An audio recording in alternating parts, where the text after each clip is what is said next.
warahmatullahi wabarakatuh.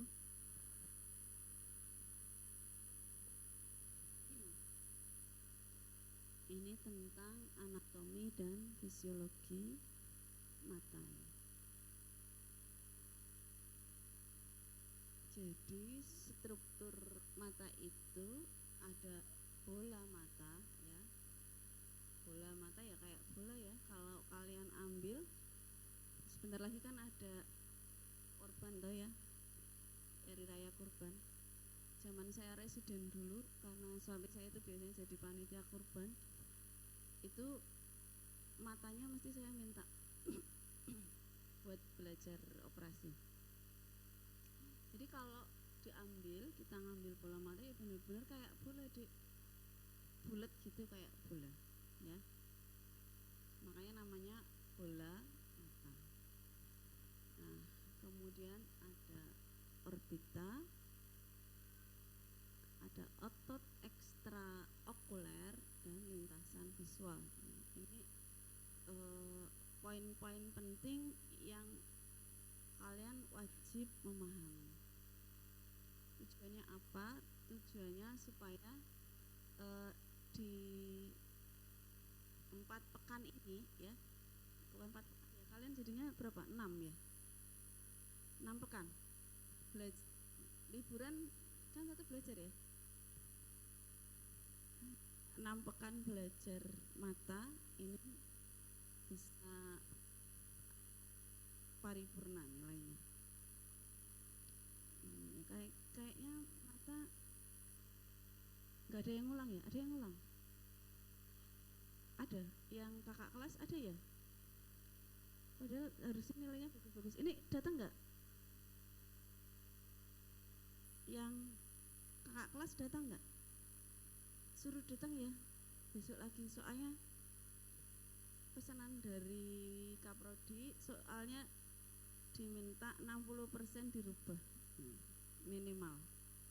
Nah ini dosennya karena komposisinya berubah mungkin 100% soalnya berubah. Jadi kalau nggak belajar ya nggak bisa, kalau nggak datang kuliah ya nggak bisa, karena bisa jadi mungkin nggak ada di PPT, adanya di yang disampaikan oleh dosen, tidak ada di buku, kecuali kalian belajar buku textbook American Academy of Ophthalmology itu ada.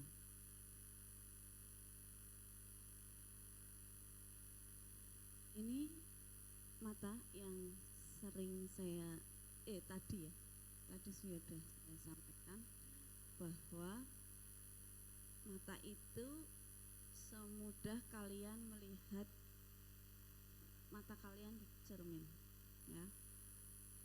Semudah itu insya Allah kalian bisa memahami ilmu tentang mata. Jadi resepnya kalian harus confident dulu ya, percaya diri dulu bahwa ini saya harus bisa. Mungkin nggak bisa nilainya A semua, mungkin ya, tapi nanti Bu Devi mesti gini loh, ini ada yang salah apa Bu, kok nilainya A semua ya. Tapi saya tetap berharap semoga kalian bisa A semua, walaupun aneh ya, bisa A semua. Jadi kalau kalian nanti jadi dosen, itu kalian ada soal yang bagus, ada soal yang kualitasnya bagus, ada soal yang kualitasnya jelek. Soal yang kualitas bagus itu soal yang bisa memilah anak yang pintar, anak biasa, dan anak yang tidak belajar, atau anak yang biasa-biasa rajin belajar, biasa-biasa tidak rajin belajar. Itu harusnya soal yang bagus itu bisa memilah itu. Jadi ada prosentasenya. Jadi kalau ada anak yang nggak pernah kuliah kok nilainya A, bisa jadi itu nilainya apa, bejo. Yang kedua, struktur soal yang dibuat itu kurang bagus, ada analisanya. Makanya walaupun saya inginnya A semua ya, kalau kalian nggak belajar ya insya Allah nggak bisa A, karena dosen-dosen juga ditekan supaya bisa membuat soal yang bagus secara kualifikasi. Kalau enggak nanti dijewer sama Pak Burhan, ini soalnya kualitasnya jelek Bu Saila, Jadi ada analisanya. Bahkan dosen-dosen pengajar itu juga dicek ya. Kalau kualitas soalnya jelek, yang kena tegur saya. Ini soal kualitasnya jelek Bu. Ya, jadi saya harus membackup untuk membuat soal dosen-dosen yang kualitas soalnya kurang baik. Ya, itu bukan wilayah kalian. Intinya maksudnya kalau nilainya kalian nggak A semua, jangan salahkan dosennya. Salahkan karena kalian tidak belajar, ya. Jadi semudah kalian melihat mata, ya, semudah kalian bercermin, semudah kalian berdandan di depan kamera apa di depan cermin, ya, semudah itu sebenarnya insya Allah kita bisa belajar tentang mata, ya. Kita mulai dulu dari bagian depan mata ya. Ini kalian bisa lihat ya. Ini bisa kelihatan ya. Ini ya. Nah, ya. Ini ada alis. Kelihatan sedikit ya. Alis itu bisa jadi penanda satu kelainan pada mata. Seseorang yang normal alisnya idealnya sejajar. Ya. Kalau ada orang alisnya tidak sejajar, berarti ada something, ya. Bisa jadi dia ada riwayat tumor. Yang tumor itu bisa jadi sangat berbahaya karena bisa jadi itu suatu tumor retrobulbar. Tumor retrobulbar letaknya di mana? Belakang bola mata. Bola mata itu berhubungan erat dengan apa, Mbak? Belakang bola mata apa? Otak. Jadi sesederhana kita memperhatikan alis mata, sesederhana itu kita bisa memperkirakan diagnosisnya. Dan semudah itu insya Allah kita bisa menyelamatkan nyawa pasien kita, ya.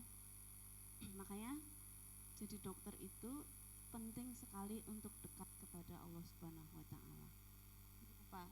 Karena ketelitian itu sangat ditekankan.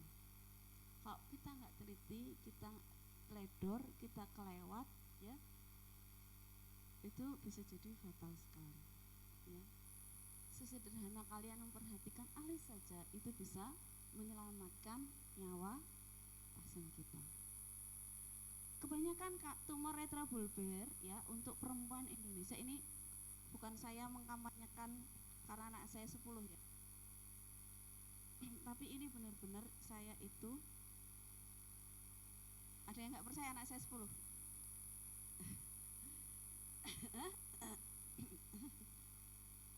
Siapa? Rifki nggak percaya? Nggak, bukan begitu. Ini begini. Saat saya jadi residen, dosen saya itu non muslim. Minta maaf kalau di sini ada yang non muslim ya. Beliau itu aktivis gereja. Beliau itu meneliti bersama kakak kelas saya. Beliau itu subspesialisnya onkologi mata. Dicek nih ya, pasien-pasien yang datang dengan mata tidak bisa melihat, bola mata menonjol ya, dicek ternyata ada tumor intraokuler, tumor retrobulbar ya. Yang tumor retrobulbar itu ditanya nih, ada riwayat KB suntik enggak? Ternyata. Dan itu angkanya berapa, Dik? Tebak angkanya angkanya berapa? Jadi ada perempuan-perempuan yang datang dengan tumor retrobulbar, kadang-kadang menjadi tumor intrakranial karena dia sudah mendesak ke dalam otak. Kemudian terjadi deformitas bola mata. Deformitas tahu? Deformitas form bentuk. Deformitas berarti apa? Perubahan bentuk mata. Jadi matanya ada yang jadi kayak robot ya, satu ke bawah, satu ke atas. Karena terdesak ada tumor intraokuler. Awalnya dari retrobulbar masuk ke otak, mendesak kemana-mana. Angkanya berapa? Coba. Berapa? Riwayat KB suntik pada orang seperti itu yang datang di pasien senior saya kira-kira berapa? Berapa persen? 100%. Jadi di pasien-pasien dengan tumor intraokuler atau tumor retrobulbar dengan kelainan yang sudah menyebabkan orang yang menjadi wajahnya seperti robot, 100% riwayat KB hormonal positif. Kemudian dosen saya itu presentasi di BKKBN. Indonesia ini darurat bencana karena KB hormonal. Itu dari sisi mata. Tapi karena kita sudah dicekoki paham materialisme, ya, biaya kuliah mahal, terus kemudian apalagi nyari rumah sulit, ya, akhirnya pokoknya yang penting jumlahnya sedikit. Padahal kenyataannya kalau jumlahnya sedikit apa kemudian jadi kaya? Enggak kan? Kaya itu ada di sini. Kaya itu ada pada hati. Kita akan cukup kalau hati cukup. Ya. Anak saya 10. Itu saya sudah membuktikan. Saya menikah dengan suami saya itu ngontrak aja nggak punya uang, Dek. Ya karena saya baru lulus, ya. Saya nggak seperti kalian yang dari orang tua yang mungkin punya uang bisa masuk ke dokteran itu karena benar-benar pertolongannya Allah Subhanahu wa taala. Karena dari desa bisa masuk negeri itu kan butuh effort yang berkali-kali lipat, ya.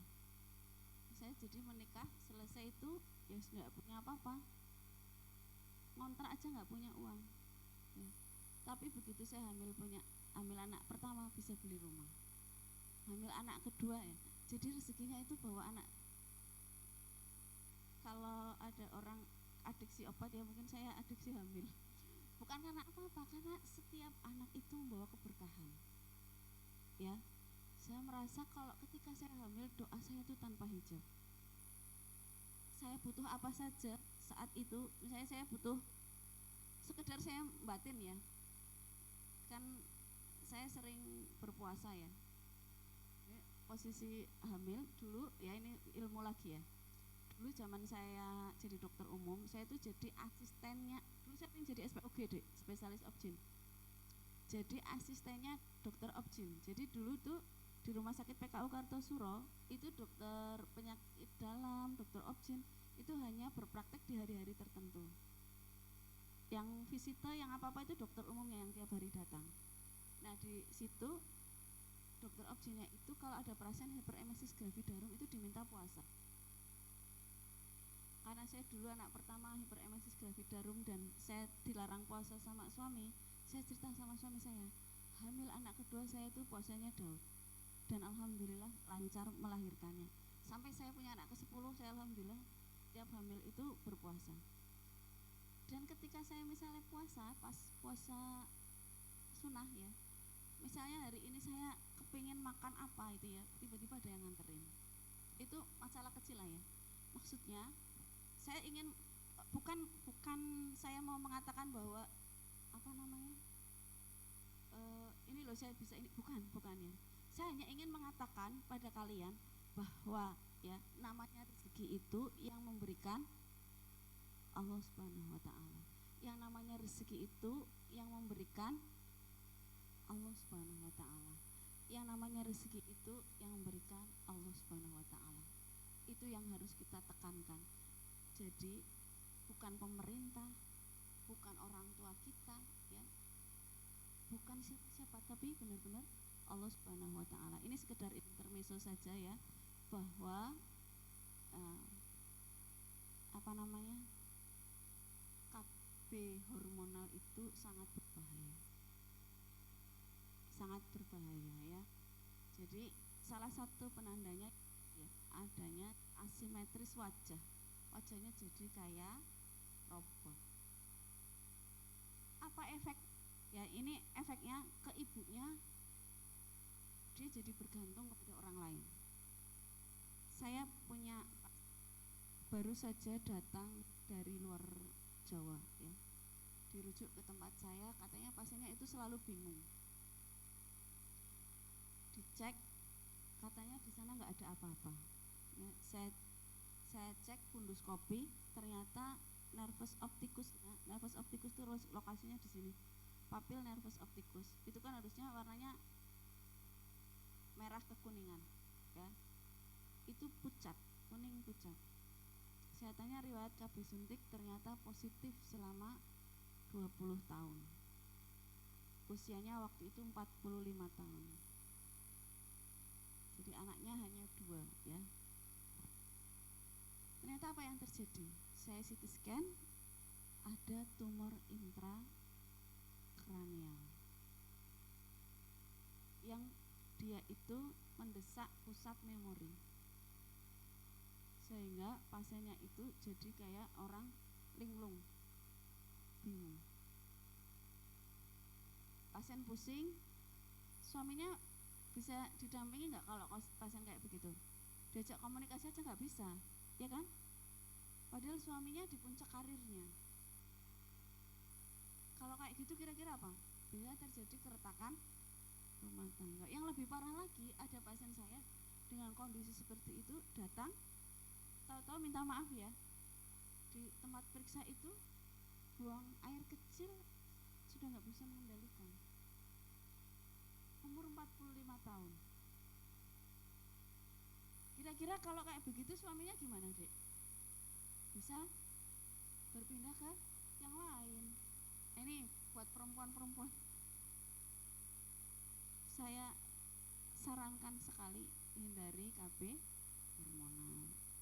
Dan janganlah kalau kalian praktek itu melakukan KB hormonal, itu sangat berbahaya. Boleh nanti diskusi lebih lanjut atau diteliti lebih lanjut, silahkan ya, tentang itu ya, tentang KB hormonal, karena efeknya itu sangat membahayakan buat perempuan Indonesia.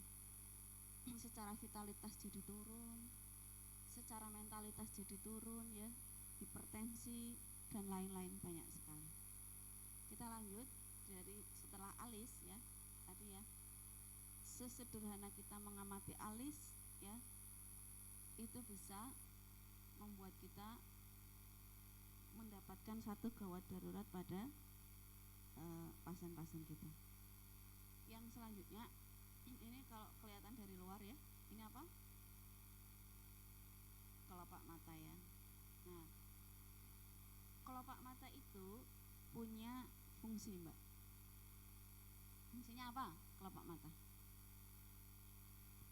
Melindungi bola mata.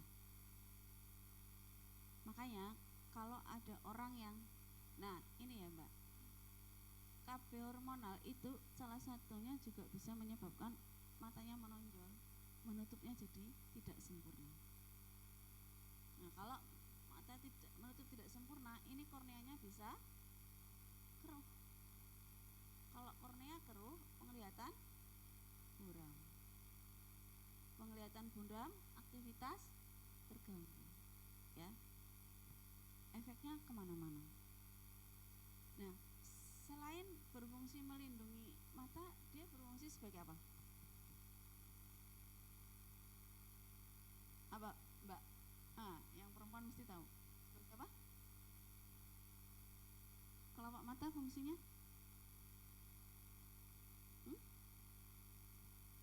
Nah, kalian kan sering ya mengoles-oles, itu berarti biar apa? Estetika, untuk kecantikan ya.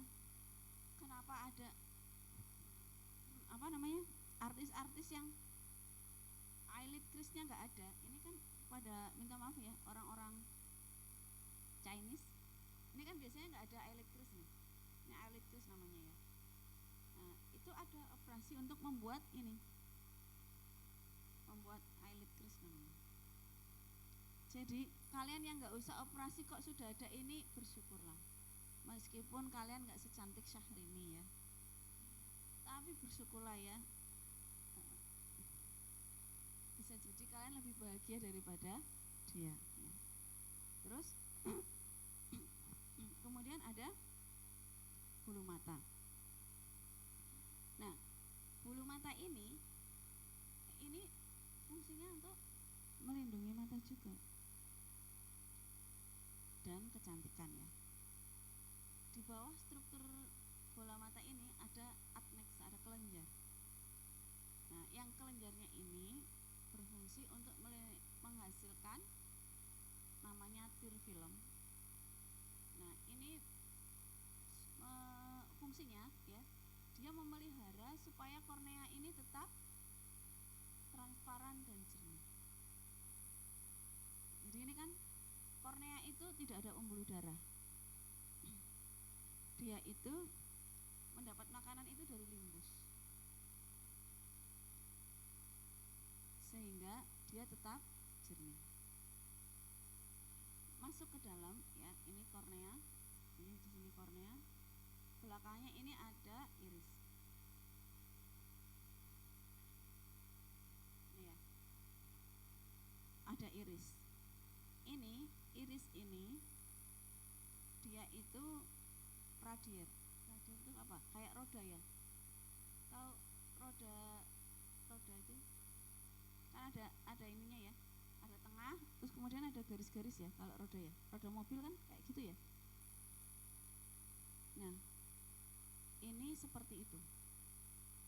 Yang ini, iris ini dia bisa memanjang, bisa memendek.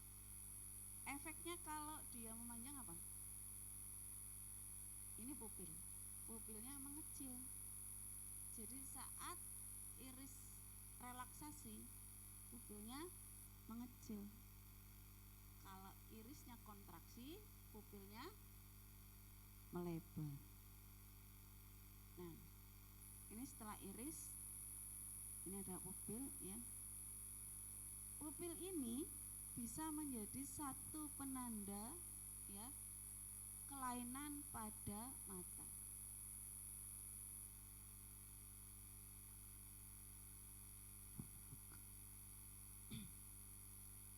Jadi nanti ada namanya refleks pupil ya, yang kalian harus aware, harus hati-hati.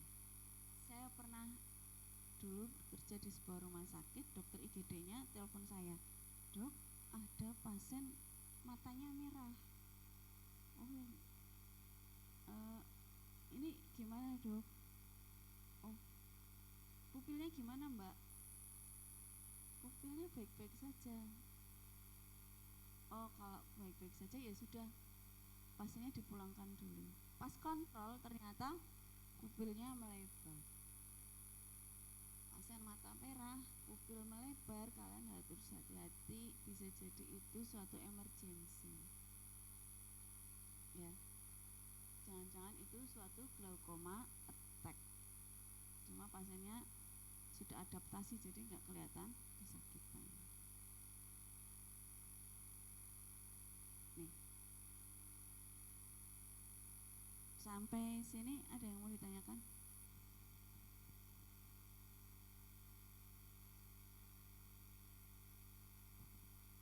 Nggak ada ya? Cukup bisa dipahami ya? Sebentar, sebelum ini. Nah, ini lensa.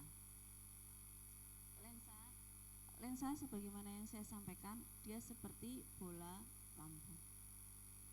Dia punya kekuatan dioptri. Tapi kekuatan dioptri terbesar itu ada pada kornea di sini. Yang kedua baru lensa. Ini mengapa ya? Pada pasien-pasien dengan minus tinggi, masih muda ya, ada teknik namanya LASIK ya. Itu kerjanya hanya mengurangi ketebalan dari kornea.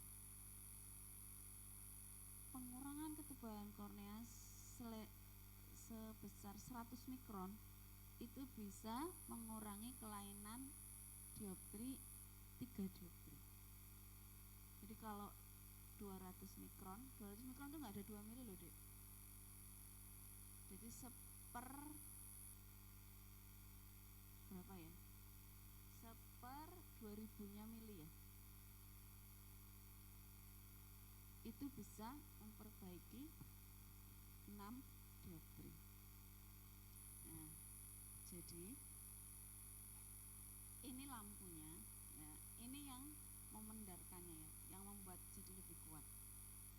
Makanya kalau ada pasien dengan keluhan penglihatan buram, kalian harus hati-hati. Karena kalau penglihatan buram tidak bisa dikoreksi dengan kacamata ya, berarti itu bisa jadi fatal ya, bisa jadi tidak bisa kembali penglihatannya. Jadi harus segera kalian rujuk atau kalian cari sebabnya apa ya. Jadi kalau ada pasien penglihatan buram ya, kalau dia ada kelainan di anatomi berarti kemungkinan kelainan di kornea, terus kelainan di lensa. Nah, terus ini ada media refrakta vitreous atau di retina atau di saraf optik yang menyambungkan antara bola mata dengan otak ya. Ini sampai lensa dulu. Lensa supaya bisa jelas terlihat dia harus clear, harus jernih, nggak boleh keruh.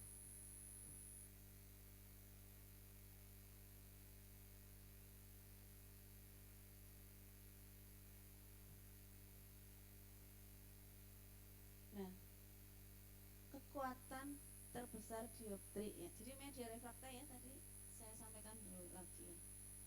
Media refrakta itu kornea. Ini antara kornea dengan lensa tadi, nanti ini ada ruang namanya anterior chamber depth ya. Kamera oculi anterior. Kemudian ada lensa. Di anterior chamber depth ini ada humor aqueous. Terus ke belakang ada vitreous. Itu namanya media refrakta. Nah, bayangan setelah nyampai dari sini sampai retina, ya ini saraf ya.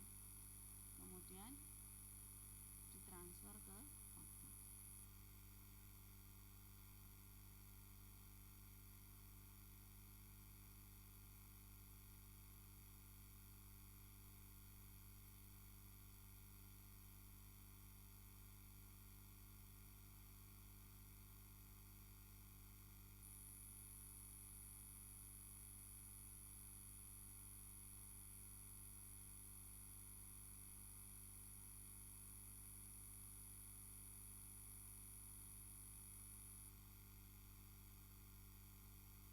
Ini ya, ke belakang. Jadi kalau ada kekeruhan di humor aqueous, jadi sekali lagi ya, karena fungsi mata untuk melihat, kalau ada pasien keluhan penglihatannya buram, kalian harus waspada. Kalau masih bisa dikoreksi kacamata, kalian bisa tenang, berarti organ-organ ini nggak ada sesuatu. Tapi kalau dikoreksi kacamata nggak bisa, nah ini harus hati-hati. Jangan-jangan ada kelainan di sini, ada kelainan di sini, ada kelainan di sini. Kelihatan ya? Ada kelainan di sini, atau malah kelainannya di sini, atau justru di sini, atau di otak di sini. Jadi kalau ada penglihatan buram harus waspada.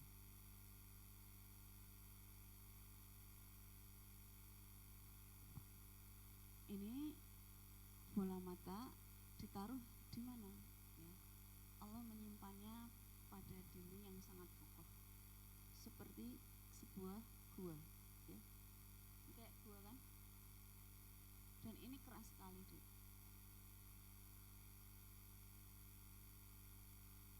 Di yang bagian paling luar lateral wall ini sangat keras, jadi nggak mudah patah oleh benturan.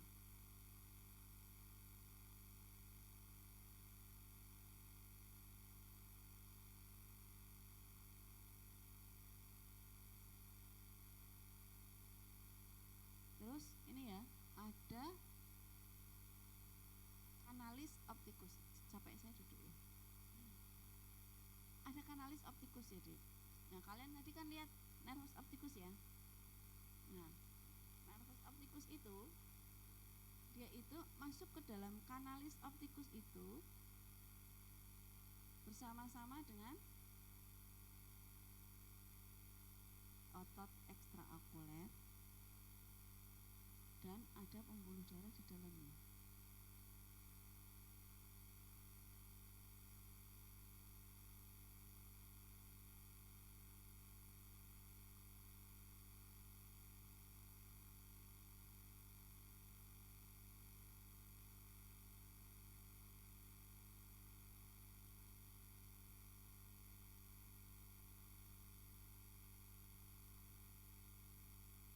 Ini ya, sekecil ini loh, Dik. Jadi kalau ada ya pasien tiba-tiba nih penglihatannya nggak bisa bergerak ke kanan atau nggak bisa bergerak ke kiri, ya, ini kalian paham nih, dia masuk bareng-bareng bersama nervus optikus, berarti ada sesuatu di sini. Dan biasanya itu penyebabnya sekali lagi suatu yang harus kalian waspadai.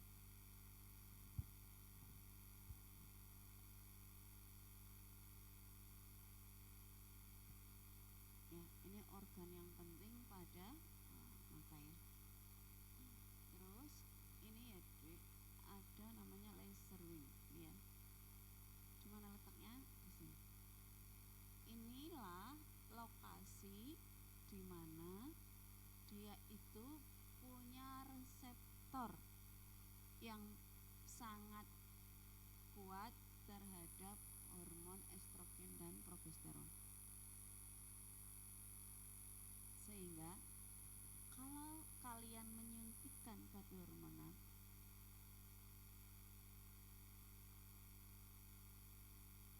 maka reseptor ini akan bekerja. Kemudian dia merangsang terjadinya pertumbuhan jaringan fibrovaskuler. Fibrovaskuler itu apa, Dik? Fibro itu apa? Jaringan ikat. Vaskuler, pembuluh darah. Jadi ada jaringan ikat dan jaringan pembuluh darah yang tumbuh setiap kalian suntikan. Bayangkan, kalau ada orang yang melakukan KB suntik selama 15 tahun, berarti selama itu terjadi pertumbuhan di situ. Kalau orangnya yang responsif, ya. Ada yang tidak responsif.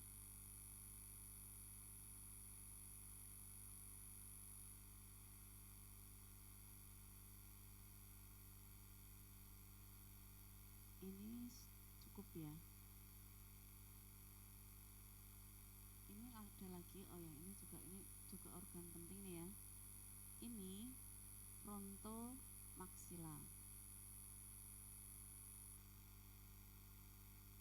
Maksila itu mana, Dik? Di sini ya. Nah, ini berongga-rongga. Sehingga kalau ada gigi yang berlubang atau terjadi sinusitis maksilaris, bisa saja ya matanya akan terganggu. Ini makanya kalau kalian bisa memahami organ-organ di sini itu cukup bisa untuk membantu mendiagnosis kelainan mata.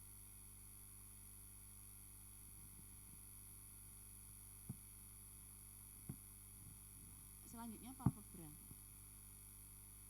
Nih ya, palpebra yang kayaknya sederhana.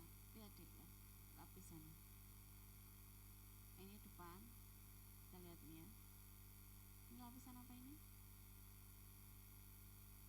Ini kulit ya. Ini ada eyelid crease, ini tadi yang buat untuk ada marginnya. Terus ini ada apa ini? Ini ada lemak. Ini kalau yang bukan ASEAN itu eyelid crease-nya di sini. Kalau yang ASEAN ini di sini. Terus ini ada musculus orbicularis di sini. Terus ada levator aponeurosis itu di sini. Ini yang berfungsi untuk mengangkat, menutup ya, sehingga kalian bisa buka tutup mata. Ini ada di sini. Yang kalau ini ada kelainan sedikit saja, kalian tidak bisa mengangkat kelopak mata. Ke belakang lagi ada namanya septum orbita ya. Septum ini cukup penting sekali. Mengapa dek? Karena itu dindingnya sangat kuat. Kalau terjadi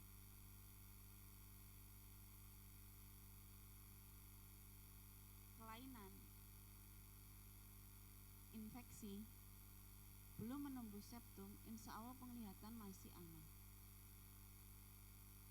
Tapi kalau sudah menembus septum, maka kalian harus hati-hati. Itu bisa jadi penanda berbahaya. Mengapa? Kalau infeksi sudah nembus septum, ya, bola mata berbatasannya dengan otak, bisa terjadi sepsis. Jadi kalau kenapa pasien dengan bengkak pada tangan dan bengkak pada mata lebih harus hati-hati bengkak pada mata, karena kasus selulitis orbita itu bisa berakhir fatal. Mengapa? Karena jaringan ikatnya sangat longgar ya, jaringannya kan longgar, dia bisa menyebar kemana-mana, apalagi kalau sudah tertembus septum. Ini ada arterinya ya. Ini ada kelenjar Muller, ada kelenjar Wolfram. Nah ini ada lapisan tipis lagi, namanya konjungtiva. Tipis ya, kayak plastik, tapi sangat kuat. Ini kelenjar Meiboom ya, ini yang berfungsi untuk menghasilkan cairan ya, yang melindungi kornea supaya tetap jernih.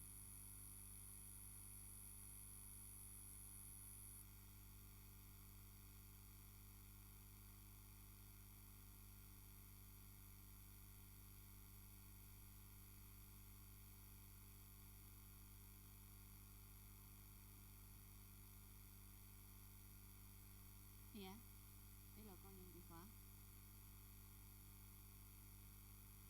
Ini jadi dia tuh melapisi kita itu seperti ini. Jadi Allah itu menciptakan perlindungan bola mata kita itu berlapis-lapis ya deh. Sudah disimpan di dalam gua yang sangat kokoh ya, berupa tulang-tulang yang ada di sekitar wajah kita, masih dilindungi oleh kelopak mata. Dari kelopak mata masih dilindungi oleh konjungtiva supaya tidak berinteraksi langsung. Konjungtiva ini masih ada tir film yang melindungi supaya kalau ada benda asing tidak langsung nempel pada bola mata. Ya, yang konjungtiva itu lapisannya juga berlapis-lapis. ada lapisan epitel, ada adenoid, ada fibrous. Nah, salah satu manfaat konjungtiva ya, ketika dia masih sehat, kemudian pasiennya mengalami ruptur pada kornea, maka si konjungtiva pasien itu bisa untuk menambal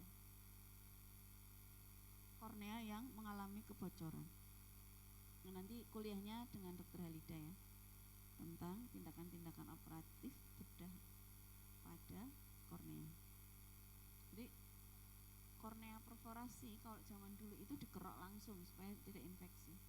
Kalau sekarang bisa diambilkan dari jaringan konjungtiva yang sehat, ditempel, atau diambilkan dari kornea donor. Kornea donor itu orang yang sudah meninggal, korneanya diambil.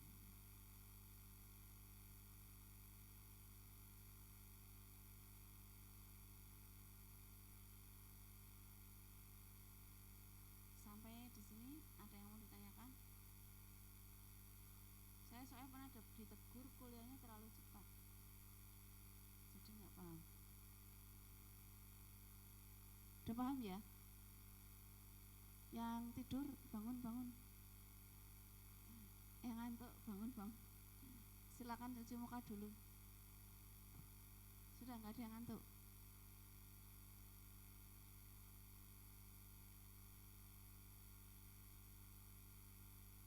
Jadi perlindungannya Allah ke bola mata kita itu apa sih, Mas? Yang mana ya? Yang pakai kacamata. Apa aja, Mas? Sama ya kamu. Nah, apa aja tadi? Terus? Terus? Kornea itu bola matanya, bagian dari bola mata. Apa? Terus?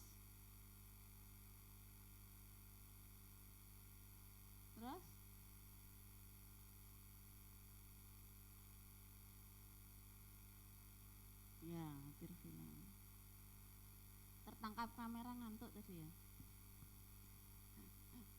Nggak apa-apa, Ramadan tetap dapat pahala itu. Ini saya lupa ya. Ini diingatkan hati kita bahwa kita di sini dalam rangka menuntut ilmunya Allah ya. Supaya nanti timbangannya kalian beda. Kalau niatnya cuma biar dapat nilai bagus ya nanti nilainya bagus sudah selesai. Jadi kalau kalian dalam rangka puasa-puasa, lapar-lapar ya, mencari ridhonya Allah itu sampai dengan kalian dihidupkan kembali, itu nanti amal-amal itu akan datang menyambut kalian. Jadi bersemangatlah. Makanya salah satu saya senang jadi dosen itu ya sebenarnya mengingat itu ya. Semoga catatan amalnya nanti akan datang menyambut kita. Kita lanjut ya. Konjungtiva ini dia itu punya sel namanya sel goblet. Kalau terjadi peradangan pada konjungtiva, si sel goblet ini dia akan menjadi kayak hiperaktif lah. Dia jadi produksinya jadi berlebihan. Apa yang berlebihan? Sekret. Jadi kalau ada mata pasien kok bersekret, sekretnya banyak, artinya konjungtivanya ada sesuatu. Ya, lengket matanya berarti konjungtivanya ada sesuatu. Semerah apapun, kalau tidak bersekret berarti konjungtivanya baik-baik saja. Tetapi yang perlu kalian waspadai, kalau terjadi penurunan visus, mau sesekret apapun, kalau visusnya masih baik-baik saja, ya kalian cukup waspada saja, nggak sampai yang harus gawat darurat segera. Tapi kalau sekretnya sudah sangat menakutkan, ya, visusnya turun ya, kalian harus hati-hati. Satu konjungtivitis yang sangat berbahaya yang kalian harus waspada adalah konjungtivitis karena, tahu nggak? GO, gonorrhoe. Jadi makanya kalian ini yang masih muda-muda ya, dijaga dirinya dengan baik-baik. Naudzubillah min dzalik ya. Kalau orang kena GO, kenapa berbahaya, Dek? Kornea itu sangat kuat. Untuk bisa terjadi luka ya, dia itu harus ditembus oleh benda tajam atau digores oleh sesuatu, baru dia bisa tergores, terluka. Nah, keras sekali, Dek, kornea itu. Oh, bukan keras, kuat sekali. Lapisannya berlapis-lapis ya, ada 5 lapis. Tapi Neisseria gonorrhoeae itu bisa menembus kornea intak. Nah, yang kalian harus waspada itu, 1. Neisseria gonorrhoeae, 2. Pseudomonas. Sifat pseudomonas ini ada pada apa? Biasanya pada lensa kontak. Nah, makanya kalau yang sering atau senang memakai soft lens supaya tambah cantik ya, hati-hati. Pasien saya bukannya tambah cantik, malah jadi nggak bisa lihat karena tertembus oleh pseudomonas. Jadi apa kuman yang bisa menembus kornea yang intak? Mbak, belakang yang mana ya? Jilbab biru, belakang nomor 2. Nah, itu Mbak. Ya. Itu biru dongker apa hitam? Apa Mbak tadi? Ya.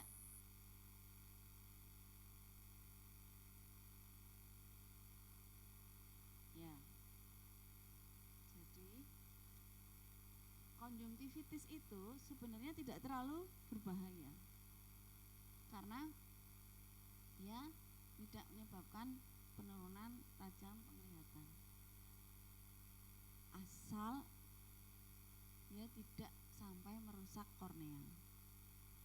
Nah, kalau pseudomonas dan Neisseria gonorrhoeae harus hati-hati.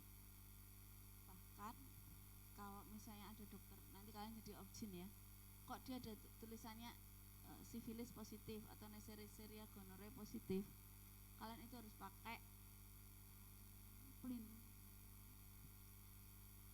Jadi bajunya harus berlapis, terus matanya pakai yang gede itu, kaca gede itu loh, kaca googling ya.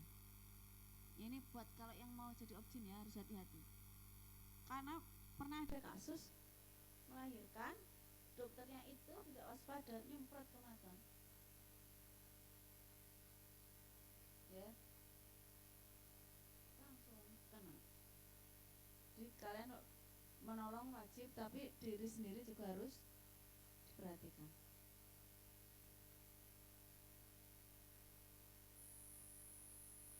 Ini struktur kalau bola mata disayat lapis demi lapis ya. Ini ada kornea, ini ada dinding bola mata, ini namanya sklera, yang putih-putih yang kelihatan itu sklera. Di bawahnya sklera ada koroid, di bawahnya koroid ada retina. Jadi dindingnya aja itu berlapis 3. Kalau kalian lihat bola, biasanya bola itu berapa lapisannya? Yang senang main bola, berapa lapis Mas? Hah? Lapisan bola ada berapa lapis kalau bola sepak bola? Berapa? Berapa lapis? Banyak.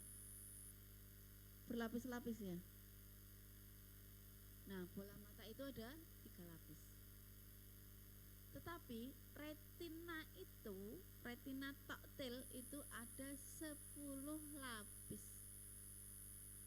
Jadi kan ada ini ya, sklera, koroid, retina. Nah, retina itu sendiri 10 lapis.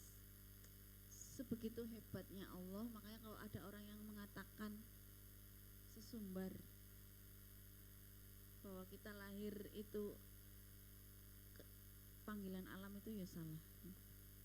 Karena sekedar nikmat bola mata saja itu sehebat itu Allah menciptakannya.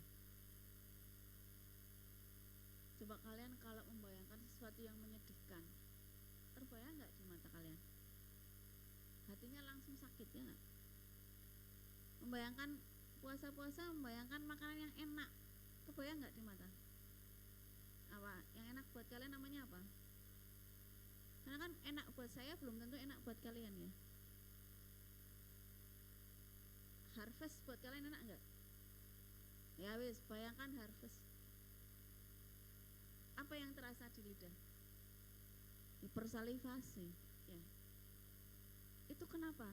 Karena recording di memorinya ini cukup bagus. Nah itu ya. Ini kalian lihat ya.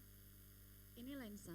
Saya sangat suka terhadap lensa. Mengapa? Karena saya concern di subglaukoma dan katarak bedah refraktif ya. Ini lensa ini dia punya penggantung. Ada zonula. Jadi dia tidak tergeletak demikian saja. Dia ada pembungkusnya. Dia seperti di antara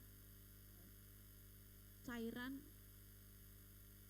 ya, kayak jembatan dikasih lensa ini. Nah, kondisi di mana lensa masih ada di tempatnya itu ya baik-baik saja.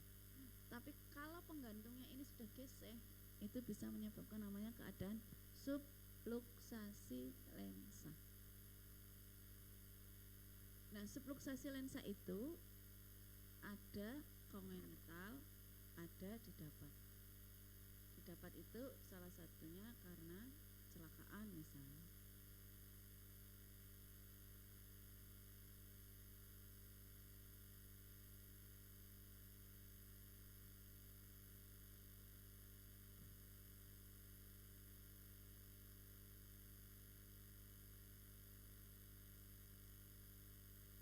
Ini ya.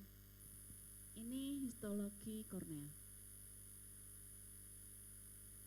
Lapisan pertama namanya epitelium.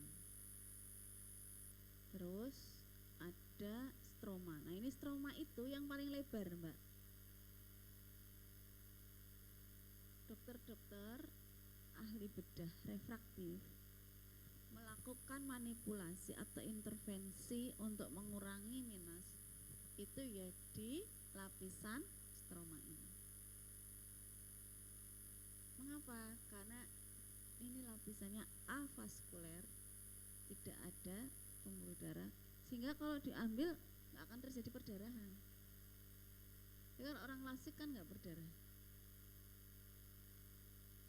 hanya jadi bengkak. Bengkaknya itu bukan karena korneanya, yang bengkak itu kelopak sekitarnya karena penekanan alatnya. Mas yang baju putih 1, 2 belakangnya Farhan apa ya? Itu yang baju putih ya.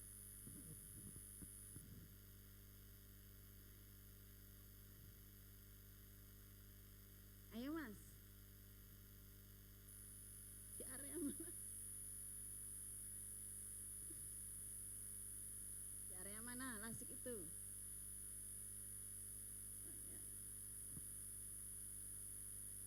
Mengapa? Mengapa dilakukannya di situ? Terus?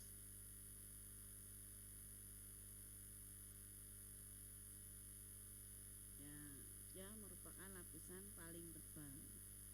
Kenapa nggak di endotelnya? Kenapa?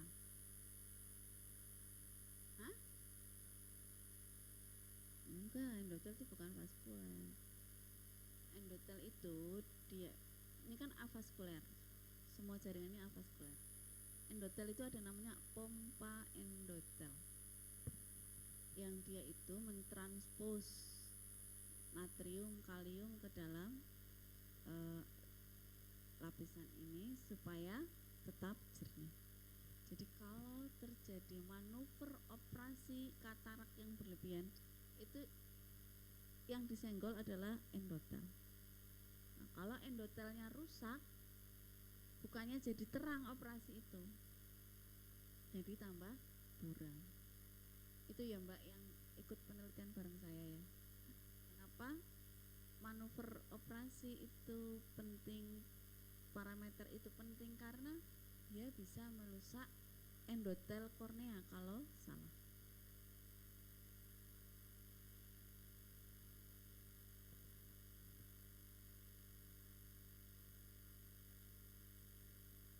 Ya, jilbab hitam. Kenapa ya Mbak? Ya, kamu. Ya, kenapa manuvernya menghindari endotel?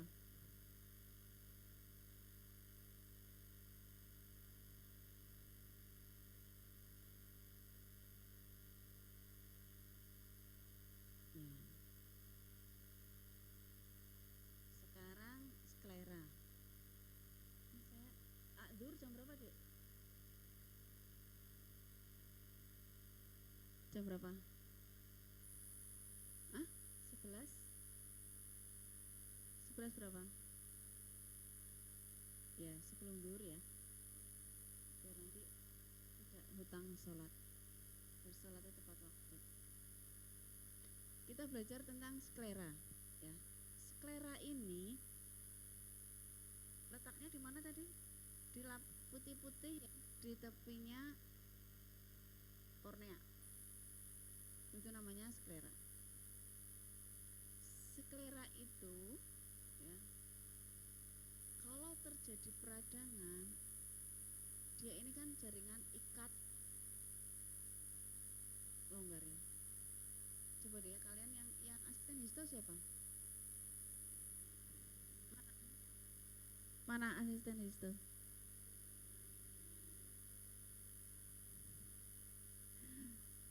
Strukturnya sklera itu epitelnya sama dengan mana Mas? Epitel pada sklera itu apa epitelnya? Jaringan histologinya itu, sklera itu sama dengan mana? Nah, simplex kosmos ada di mana saja? Yang simplex kosmos ada di mana saja?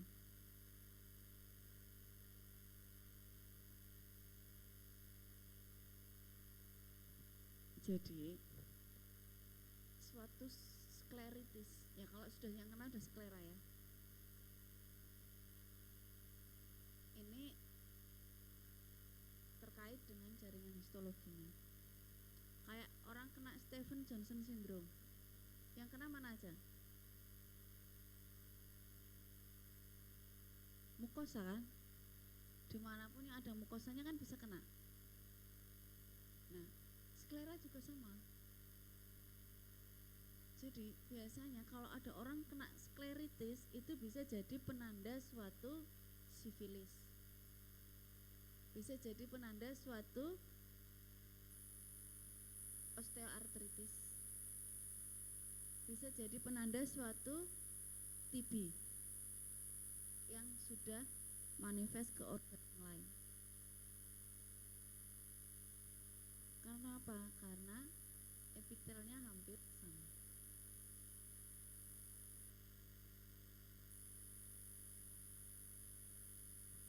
Jadi kalau sampai skleritis harus hati-hati. Kalau masih episkleritis nggak hati-hati, nggak terlalu bermakna. Tapi kalau sudah skleritis hati-hati. Caranya meriksa bagaimana? Ada pemeriksaan namanya phenylephrine test. Jadi kalian pakai cairan epinefrin,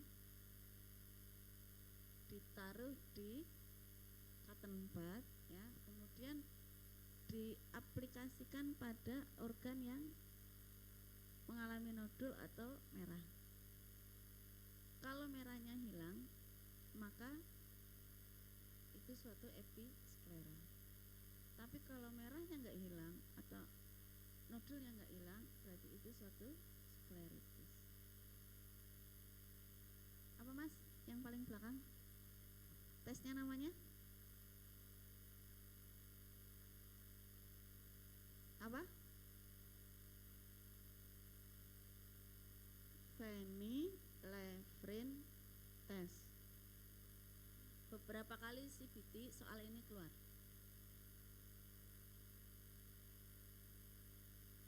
Jadi sejak CBT yang keberapa ya? Sejak saya awal jadi dosen lah, itu hampir soal ini sangat disukai pembuat soal. Apa tadi mbak namanya? Vanillefrin test. Nah ini yang berikutnya retina.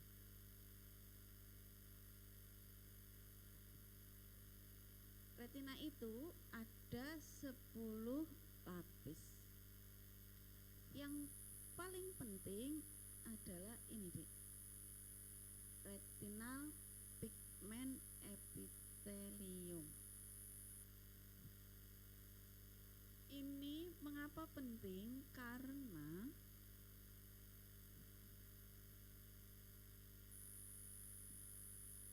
bayangan yang diterima oleh retina diprosesnya di sini. Ini lapisan neuron dari retina. Di retinal pigment epithelium. Dia yang nerima. Kalau pasien terjadi ablasio retina, yang lepas ya di RPE.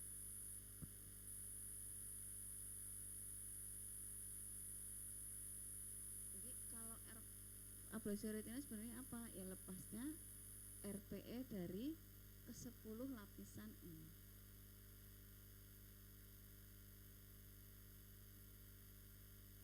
Bisa dipahami ya? Kok bisa ada saraf mata lepas? Ya yang dimaksud ini. Ini lepas dari lapisannya. Jadi lihat ya. Ini kan ada lapis-lapis nih. Ini kan ada lapisan banyak ini toh. Nah, yang ini retina ini di lapisan ketiga dia punya 10 lapis. Nah, si lapisan ke-10-nya lepas dari tempatnya. Itu namanya ablasio retina atau retinal detach. Retinal detach sering terjadi pada kasus apa? Pada pasien-pasien, ini hati-hati ya yang pakai kacamata, harus rajin pakai kacamata. Kasus-kasus high myopia yang tidak terkontrol dengan baik itu bisa menyebabkan retinal detach. Terus kasus apa lagi? Kasus-kasus exudative retinal detach. Kasus-kasus infeksi itu juga bisa menyebabkan retinal detach. Terus apa lagi? Kasus-kasus diabetes, kasus-kasus hipertensi itu juga bisa menyebabkan retinanya detach. Jadi kelainan pada retina ini bisa jadi penanda juga kasus di organ yang lain. Paham ya? Sekarang kita lanjut ke berikutnya. Ini pusat dari, ini retina ya. Kalian bisa bayangin ya. Ini adalah lapisan terdalam dari dinding bola mata. Kan nanti paling luar apa? Sklera. Terus habis sklera? Koroid. Setelah koroid? Retina. Nah, retina tadi ada berapa lapis? 10 lapis. Yang terdalamnya RPE. Nah, ini ada pusatnya namanya makula. Sinar bayangan datang ke mata, proyeksinya harus tepat pada makula. Kalau tidak tepat pada makula, ya akan jadi buram. Kalau tidak ada sesuatu, semuanya baik-baik saja, kok tidak tepat pada makula, berarti itu suatu kelainan refraksi. Paham ya? Jadi dari depan kornea sampai belakang secara anatomi baik-baik saja, nggak ada injeksi, nggak ada apa-apa, bening, dicek semua baik-baik saja, kok penglihatannya buram. Nah, itu berarti suatu kelainan refraksi. Nah, kelainan refraksi ada yang namanya amblyopia. Kasus amblyopia itu sudah dikoreksi dengan kacamata. Kemarin saya barusan dapat ya. Tapi dia tidak bisa maju. Jadi yang mata satunya minus setengah, yang satunya minus 4. Si pasien itu yang minus 1 itu selalu dipakai, yang minus 4 berarti nggak pernah dipakai, sehingga dia mengalami namanya amblyopia. Sudah menggunakan koreksi terbaik tetap tidak mau maju, itu namanya amblyopia. Biasa terjadi pada kasus-kasus apa? Ya, kasus tadi anisometropia. Ini mata kanan sama mata kiri jomplang atau jonjing ya kalau bahasa Jawa. Kalau minus itu minimal selisihnya 3 dioptri. Kalau plus minimal selisihnya 1 dioptri, itu udah amblyopia.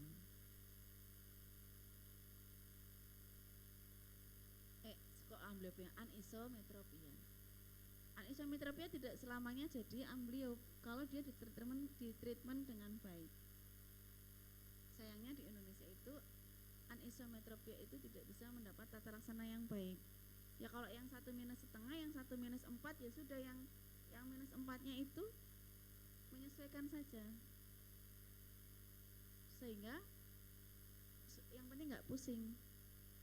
Akhirnya kadang-kadang yang minus 4 cuma minus 1, padahal ketika dia minusnya 1, bayangan tidak jatuh tepat di retina, bola matanya tetap berakomodasi, minusnya semakin nambah. Sampai di sini ada yang mau ditanyakan? Paham ya? Yang dari angkatan atas berapa orang, Dek? 2, kasih tahu ya, Dek. Karena sudah dipeseni kalau bisa 100% ganti soalnya.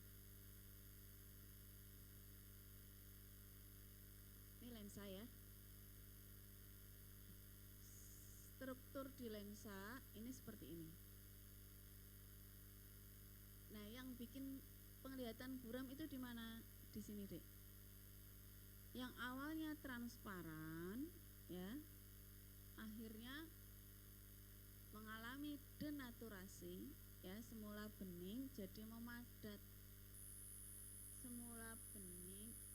Semula kenyal jadi memadat, semula bening jadi menghitam atau coklat ya. Ini di sini. Ini tanpa pembuluh darah. Sehingga sudah diteliti kalau karena tanpa pembuluh darah, asal kita bisa menemukan kekuatannya ini dengan tepat, disinergikan dengan kornea, dengan humor aqueous, dengan vitreous ya, kita bisa menemukan satu ukuran yang tepat, bisa menjadi tata laksana pasien-pasien hipermetrop atau miopia dengan katarak. Bahkan yang terbaru ya, pada pasien-pasien yang korneanya dia tidak cukup tebal, misalnya dia sudah minus 20. Minus 20 kalau untuk dilakukan lasik butuh berapa mikron? Kalau 100 mikronnya adalah 3 dioptri, berarti berapa? 700 ya. Butuh 700 mikron. Padahal ketebalan kornea paling sekitar 1000 mikron. Tersisa 300 mikron nanti bisa jebol. Ya kan? Maka yang terbaru pada anak muda bisa dilakukan ini treatment namanya CLE, clear lens extraction.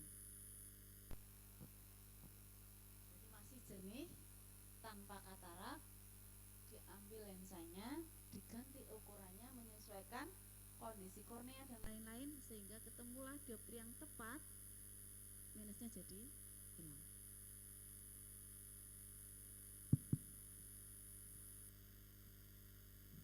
Yang berikutnya tentang aliran humor akus ya. Ini aliran humor akus itu kenapa penting? Penting karena ini yang membuat bola mata jadi gembos atau enggak. Ya. Ini pompanya. Jadi bola mata supaya ada, kan kalau bola sepak bola harus dipompa ya, Dek. Nah, kalau bola mata juga harus dipompa. Pompanya dari mana? Dari prosesus ciliaris. Keluar, dia masuk ke kamera oculi posterior, melewati tepi pupil, masuk ke kamera oculi anterior, masuk ke seluruh tubuh. Ini. Sehingga apabila produksi ini berlebihan, kemudian keluarnya mengalami hambatan, terjadi penumpukan di dalam mata. Yang jadi korban bagian mana? Bagian belakang. Tadi ya, papil nervus opticus yang jadi korban. Terjadilah ekskavasio. Ekskavasio itu apa? Pencekungan dari papil nervus opticus. Itulah yang namanya glaukoma. Nanti glaukoma ada pembahasan tersendiri ya.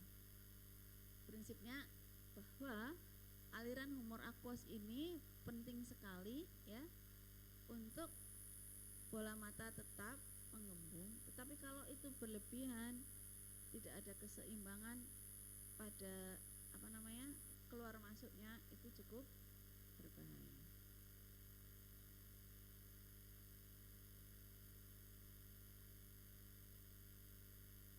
Ini otot penggerak bola mata. Tadi sudah saya sampaikan ya, bahwa ketika ini misalnya rectus medial. Rectus medial ini ada yang menginervasi, Mbak. Atau yang paling sering rectus lateralis nih ya, rectus lateralis ini ya. Rectus lateralis ini tiba-tiba kok mengalami parese. Kan dia harusnya gerak ya, geret mata ke arah lateral kan, digeret ke sini. Jadi kalian coba melirik ke kanan. Nah, yang kanan kan lateral bisa bergerak. Kalau dia nggak bisa bergerak ke sini, artinya ini mengalami parese. Siapa yang mengalami parese? Nervus yang menginervasi muskulusnya ini. Nah, kondisi parese pada nervus yang menginervasi ini biasanya penyebabnya kelainan metabolik. Makanya saya sekali lagi menekankan bahwa kelainan mata yang sederhana itu bisa menjadi penanda suatu gawat darurat pada organ vital manusia di tempat yang lain. Bisa penanda jantungnya, bisa penanda kondisi livernya, atau kondisi-kondisi yang lain. Ini ya. Ini ada otot penggerak bola mata. Saya dulu heran, kenapa ini perlu dipelajari? Kayaknya kurang kerjaan banget ya. Dilihat ya, Pak. Ini jaraknya ke atas 7,7, ke samping 5,5, ke bawah 6,5, ke lateral 6,9. Buat apa toh? Ngapain kita belajar tentang itu? Tahu nggak kenapa? Karena ternyata ini menjadi prinsip dasar tata laksana pasien-pasien strabismus. Saya kira itu kayaknya kurang kerjaan banget sih. Penelitian kok hanya mengukur jarak ini. Kurang kerjaan nggak sih? Kalian kalau suruh neliti itu kayaknya nggak penting banget ya nggak? Tapi sesederhana itu bisa membantu pasien tampil lebih percaya diri. Ya kan, kalau orang juling kan jadi nggak percaya diri ya nggak? saya juga heran, kok ada penelitian ya yang mengecek ini ya, panjangnya ini ke sini dulu sebelum saya jadi dokter mata ya. Buat apa, kurang kerjaan banget ya. Ternyata itu bisa membantu pasien yang semula nggak bisa lihat sama sekali menjadi bisa lihat jelas. Mengapa? Karena tahu manuver yang harus, intervensi yang harus diberikan pada pasien-pasien yang mengalami kelainan di mata. Jadi panjang sumbu bola mata itu bisa menjadi titik tolak mengukur kebutuhan lensa mata. Ini vaskularisasi mata ya, nanti dipelajari saja. Yang paling sering yang mengalami kelainan itu adalah tadi ya, arteri retina centralis atau arteri retina vena retina centralis. Ini inovasinya, ini dipelajari saja ya, nanti ya, seperti ini. Kornea itu ada yang mempersarafi ya, itu dari nervus trigeminus, sehingga kornea itu sangat sensitif terhadap rasa sakit ya. Nah, ini jeras-jeras penglihatan. Ini kalian pernah nggak terfikirkan ya, ini mata kan lihatnya yang kanan, terus kemudian yang kiri, kok bisa kita lihatnya cuma satu, nggak jadi dua, ya nggak? Kalian lihat saya satu kan, padahal yang lihat kan dua mata. Terpikir nggak? Pernah terpikir nggak oleh kalian? Tapi ada orang yang lihat saya dua loh, Dek. Yang lihat benda lain dua. Mengapa? Karena ada namanya mekanisme binocular single vision. Nah, binocular single vision ini kalau dia mengalami gangguan, nah muncullah, jadi bisa jadi double dua atau tidak 3 dimensi. Di orang yang minusnya 4 sama setengah tidak terkoreksi dengan baik, dia bisa jadi melihat orang itu flat, jadi kayak gambar. Jadi lihat kalian kayak begini itu seperti lihat buku gambar itu loh, Dek. Nah, kalau saya lihat nih ya, oh ini paling depan sama Mas Ilham. Hah? Ilham.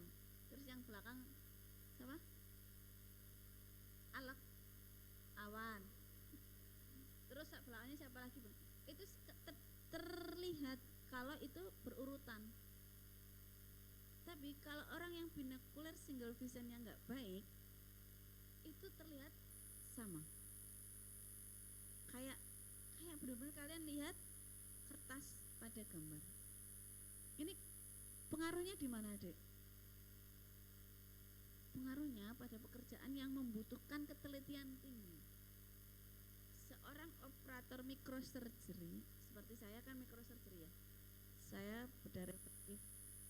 Itu kalau binocular single visionnya buruk, itu pasiennya komplikasi semua.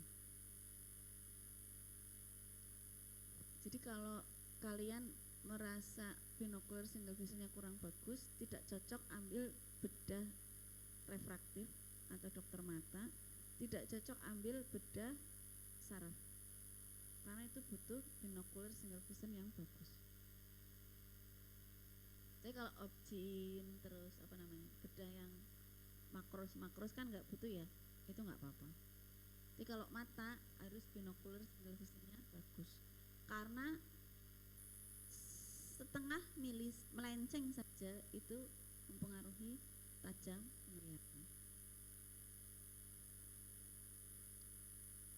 Ini ya, ini binocular single vision. Ini ada objek dijadikan satu. Nah, ini jadinya begini.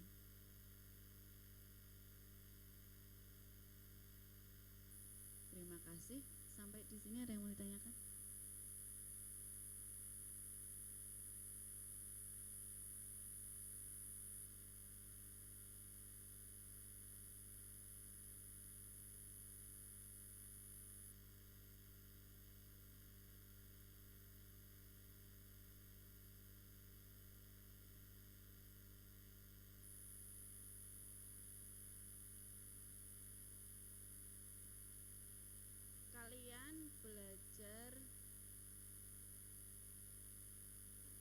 apa namanya, yang buku di panduan soal ya. Jadi anatomi yang saya terangkan tadi kayaknya minimal 4 soal atau enggak 5 soal. Terima kasih, gak ada yang ditanyakan? Kalau tidak ada, saya cukupkan. Selamat menunaikan ibadah Ramadan. Miliaran orang yang sudah mendahului kita di alam baka itu iri terhadap kita, karena kita datang di Ramadan yang mulia ini. Makanya, dan banyak di antara mereka yang minta dihidupkan kembali barang sesaat saja untuk bisa beramal di Ramadan ini. Makanya ketika kita ada di Ramadan ini, maksimalkan ya amalnya. Jangan sia-siakan. Jangan, kalau kalian capek, bangun, paksa. Kalau lelah, paksain. Jangan sampai kalian menyesal. Jangan sampai kita menyesal ya. Kalau bisanya zikir ya berzikir. Kalau sempat baca Al-Quran, bacalah Al-Quran. Karena setiap kebaikan Al-Quran, 1 huruf itu 10 kebaikan. Terima kasih, sekali lagi saya mohon maaf kalau ada yang kurang berkenan. Besok kuliah hari Selasa diajukan ya Mbak, jam 7.15 lah. Kalau jam 7 tepat kayaknya saya nggak bisa. Jam 7.15, biar jam 9 udah selesai bisa pretest ya. Ada pretest ya? Katanya ada pretest kilap. Oh, kok ada yang bilang ada pretest kilap? Oh ya sudah, berarti bisa ya. Insya Allah besok pagi jam 7.15. Terima kasih. Assalamualaikum warahmatullahi wabarakatuh.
Permisi teman-teman, bisa enggak dipanggil 10-10 dulu.